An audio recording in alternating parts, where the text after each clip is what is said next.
Según F. Bruce, dice que a algunas instituciones se les permite crecer hasta volverse tan antiguas y vulnerables que la idea de descartarlas resulta imprescindible o impensable, inclusive hasta sacrílega. F. Bruce decía esto porque en realidad sí es así, o sea, las instituciones que actualmente conocemos, que ya están establecidas de tiempo, que ya en un momento dado eclesiales, inclusive en las eclesiásticas, pues ya se establecieron y adoptaron un sistema, y ese sistema religioso que adoptaron pues está quizás mal fundado, quizás mezclado con paganismo, quizás mezclado, no quizás, sino que sí ya está involucrado mucho en el paganismo, y pues se presenta un evangelio completamente diferente al que predicaron los apóstoles. En realidad los apóstoles predicaron un evangelio, la sana doctrina. En cambio, pues ya ahorita nosotros lo que conocemos es algo muy diferente a lo que se estableció con los apóstoles. Los apóstoles jamás andaban con ese tipo de vestimenta que tienen actualmente los sacerdotes, o sea, los católicos. Ni siquiera tenían bordados de sol, porque pues realmente quienes tenían bordado de sol en sus ropas eran los egipcios, que adoraban al dios Sol. Podemos ver una forma de vestimenta de los sumos sacerdotes y los sacerdotes, pero en el Antiguo Testamento, pero ellos sí tenían el pectoral y sí había una indicación escrita en la Biblia de cómo debería ser su vestidura, cosa que actualmente pues no existe. Entonces realmente se ha vestido de paganismo, se ha vestido de simbología, de numerología, de tantas cosas que la simple apreciación no se alcanzan a ver. Pero si alguna persona cuestiona esta situación, para Bruce resultaba impensable o sacrílega para gente que hablaba mal. eh, este, se les acusaba de herejes y se les mandaba a la Santa Inquisición, que la Santa Inquisición era promovida por un papa y obviamente que los ordenaban matar, ni el movimiento religioso asesino que mató a millones de personas cristianas por el hecho de considerarlos herejes, o por el hecho de decir que son sacrílegos o que eran blasfemos, cuando la blasfemia no se decía, como dice la Biblia, que el que blasfema contra el Espíritu Santo es algo que que Dios no perdona, en la blasfemia contra el Espíritu Santo. Pero para ellos era cualquier tipo de sanidad, de milagro que los cristianos hacían en ese tiempo, pues se les acusaba de herejes, se les acusaba de hechiceros, y en el nombre de la Santa Inquisición mataban a esos cristianos, a esas cristianas, porque tenían vestiduras largas, porque así dice la Biblia que las cristianas se tenían que vestir con vestidos largos, y que no se cortaban el cabello, se dejaban crecer el cabello. Y a los hombres, pues, en dejarse cortarse el cabello a los hombres, pues les era deshonroso. Pero en cambio a la mujer, la Biblia dice que le es honroso dejar crecer el cabello.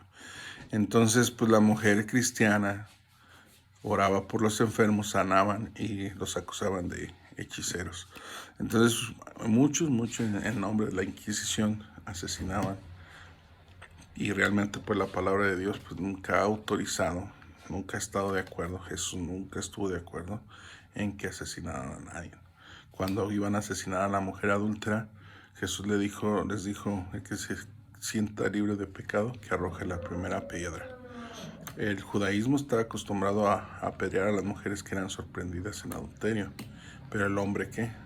El hombre que también fue sorprendido en adulterio, ¿no? Porque era hombre.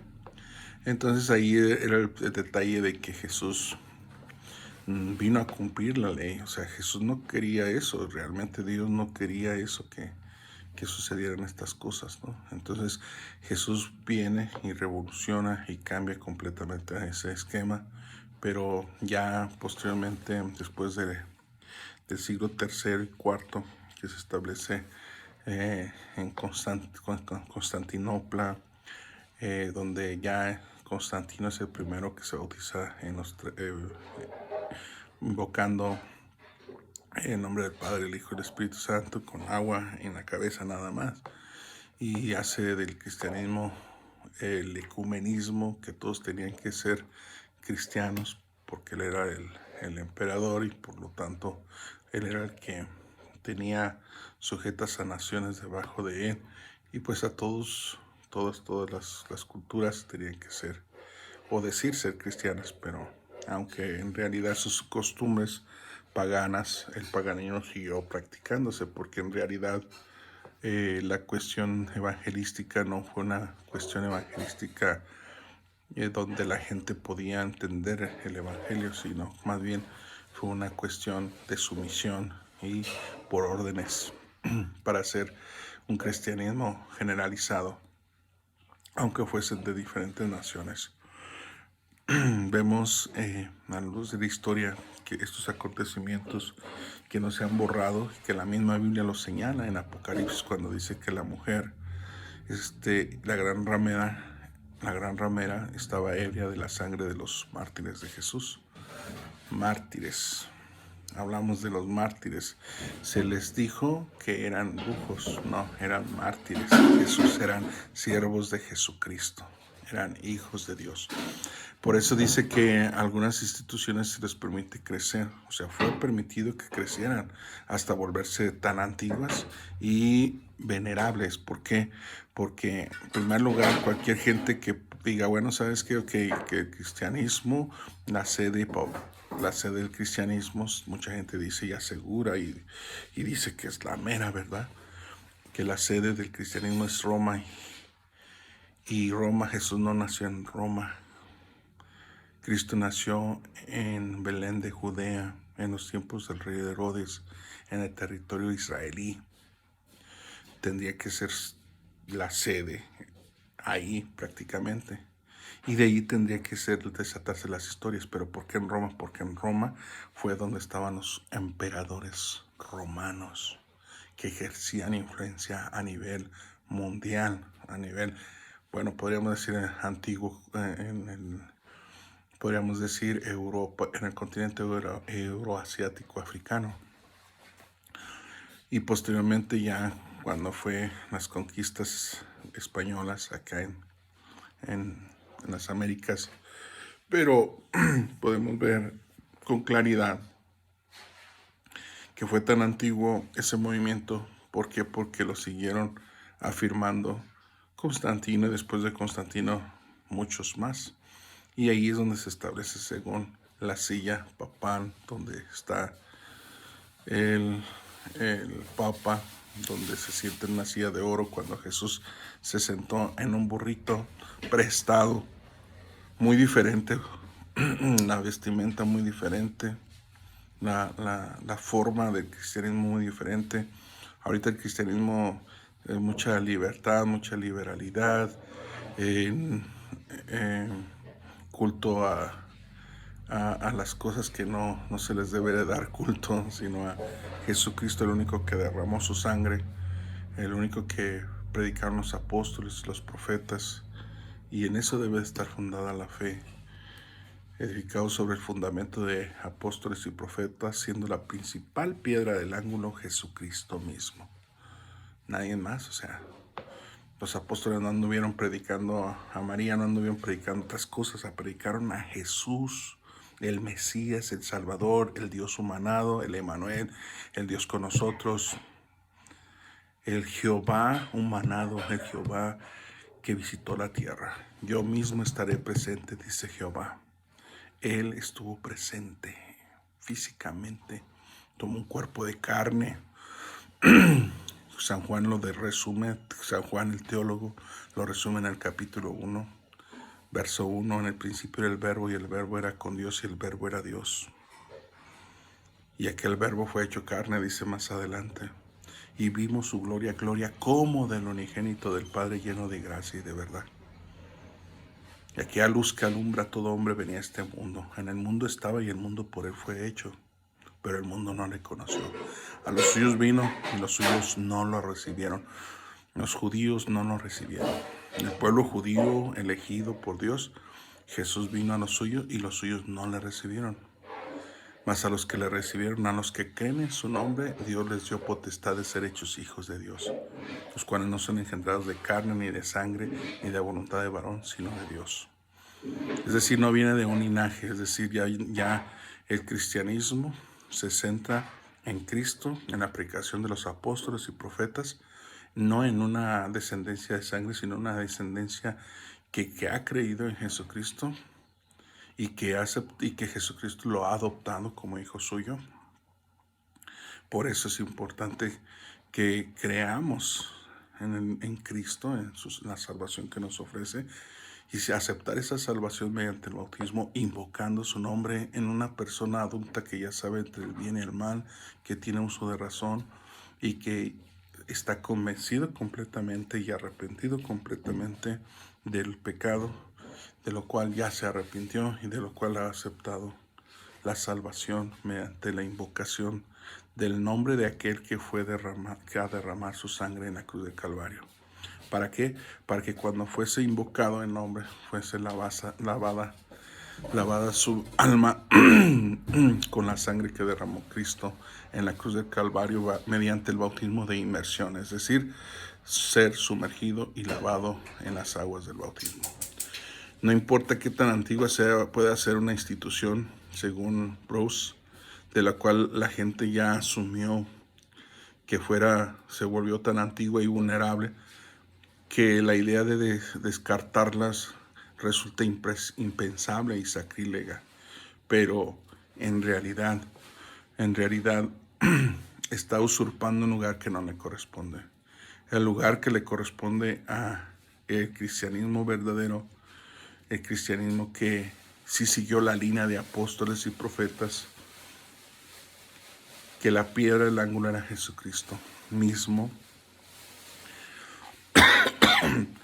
y que sobre esa piedra angular se predicaba y se construyó una iglesia de una predicación bajo los valores cristianos, bajo los principios de Jesucristo, bajo el perdón, el amor, bajo la hermandad, bajo el amor a Dios ante todas las cosas, bajo el amor al hermano, a la hermana, al caído, al desvalido, a aquella gente que tiene necesidad, a aquella gente que en un momento dado es alcanzada por el Evangelio mediante la descendencia de esta mujer, de esta iglesia, de esta mujer, de este pueblo de Dios evangélico que le sirve a Dios y que dice que hay dos caminos, el camino ancho y el camino angosto, y pocos son los que van por el camino angosto. El camino ancho es el que lleva a la perdición, donde van religiosos, donde van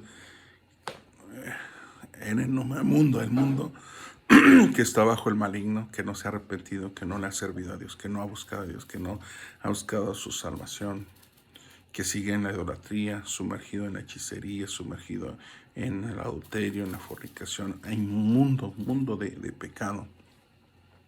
Pero Jesús dejó un pueblo, una iglesia sin mancha ni arruga, es decir, un pueblo que entró por el camino angosto, que era estrecho, y pocos son los que van por él. Muchos son los llamados y pocos los escogidos. Para que tú seas de los escogidos, pues tienes que entrar por ese camino angosto. En ese camino angosto no caben muchas cosas, no cabe la idolatría, no cabe la hechicería, no cabe los pleitos, las iras, las disensiones, las enemistades, las herejías, no caben las mentiras, el engaño, el error. No cabe, porque dice que no puedes servir a Dios y a las riquezas, porque con uno quedas mal y con el otro bien. No caben muchas cosas, hermano. Por eso es importante que entendamos que el reino de los cielos se predicó y se ha predicado, y el cristianismo ha seguido la línea. Dios tiene un remanente, ese remanente se ha mantenido, ese remanente ha seguido adelante, ese remanente que es un pueblo evangélico, un pueblo cristiano que no tiene que está en todo el mundo, de diferente raza, nacionalidad, que se ha guardado, que ha creído en el Evangelio, que ha creído en la sana doctrina, que ha creído en la palabra escrita y que ha creído en Cristo Jesús y que lo vive. Aparte de creerlo, no nada más es teoría, sino es acción. Es importante que consideremos esto. Y lo que dice Frank Violan y el señor Bruce en sus explicaciones, Bruce dice eso, bueno, es cierto, están antiguas, están establecidas, pero por ahí se va a desarrollar el ministerio del anticristo. Pero toda la predicación, toda la preocupación de la teología de la Reforma consistió en justificar la retribución o la restauración de la iglesia organizada sin sacudir sus fundamentos.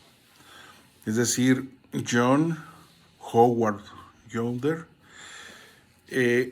dice que no sacudían los fundamentos de las organizaciones, pues decir, no han movido las indulgencias, no han movido el pago de misas por los muertos, no han movido todo eso que realmente Jesucristo nunca estableció. Nunca antes Jesús vino a resucitar a Lázaro sale fuera. O sea, no, vemos un esquema completamente diferente. Entonces, la reforma, cuando se dio la reforma con luterana,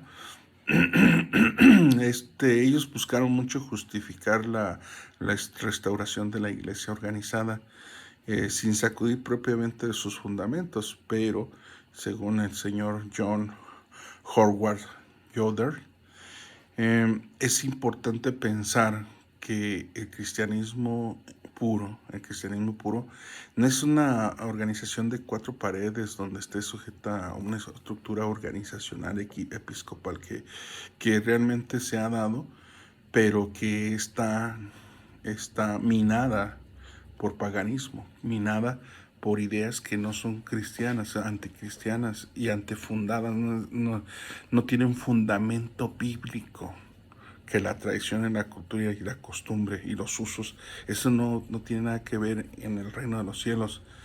Los usos y costumbres aquí no, tiene que haber un fundamento bíblico para poder fundar realmente y motivar realmente cualquier acción, porque tan delicado era para Dios que cuando el sumo sacerdote entraba en el templo, en el lugar santísimo, tenía que tener unas campanitas y atada una cuerda, y si había un error de lo que Jesús el Dios del Antiguo Testamento había determinado, esa persona moría dentro del altar. Era tan delicado, y muchas de las veces ahorita pues, no es delicado, ya está mezcladísimo con tantas cosas. Entonces, por eso decimos que esa reforma que quiso restaurar esa iglesia, pues no se logró, porque en primera se les llamó hermanos separados, que los reformadores, que los que siguieron a Lutero, los luteranos, etcétera.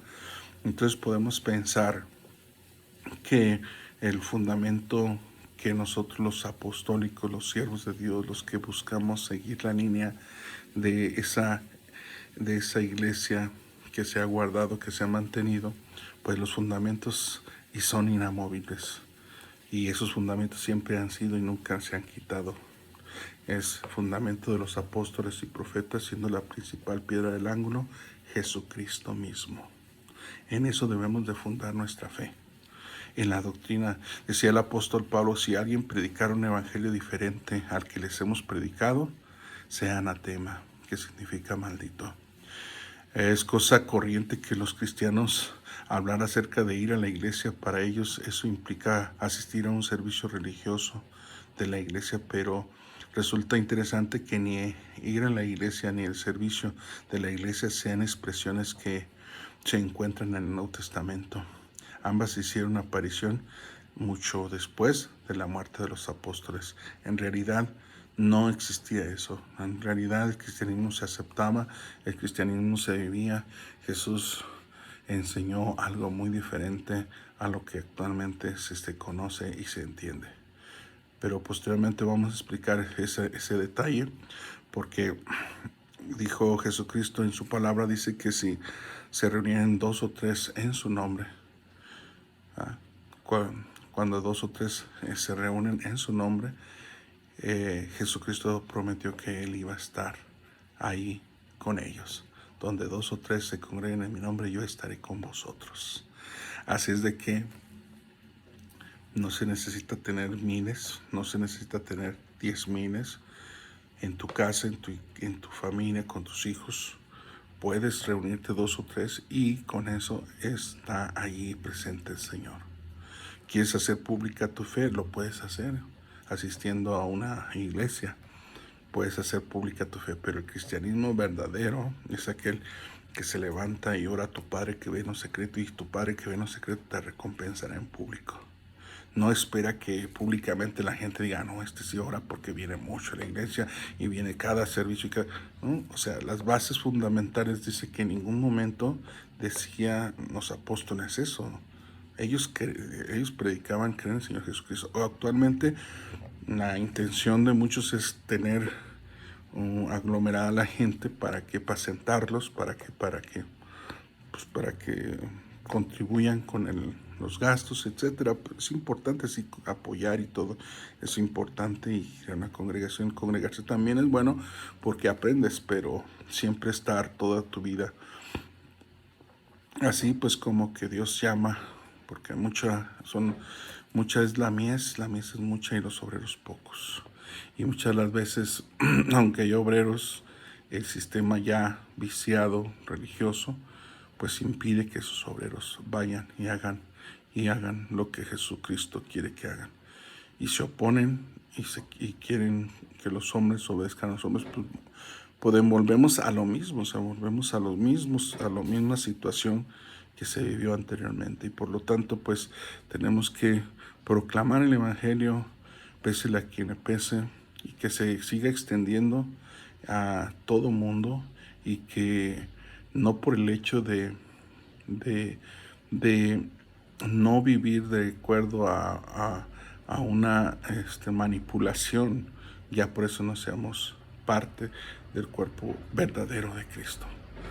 Estamos sirviendo a Dios, estamos obedeciendo a Dios, estamos bajo la línea apostólica, estamos bajo la línea de apóstoles y profetas, y cumpliendo los mandamientos de Jesús, pues cualquier juicio que se pueda emitir, pues sale sobrando.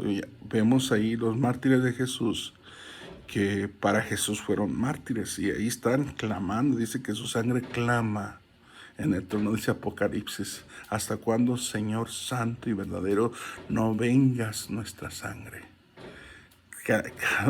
Ahí está. Entonces, por el sistema y el mundo y los religiosos los acusaron y dijeron que eran herejes, le dijeron que eran hechiceros, que eran brujos, y los mataron ahí en la Santa Inquisición, y a otros tantos les han hecho muchas formas, a otros los han encarcelado, a otros les han hecho una vida imposible, a otros les han levantado calumnias falsos porque se las han fraguado, porque les han inventado.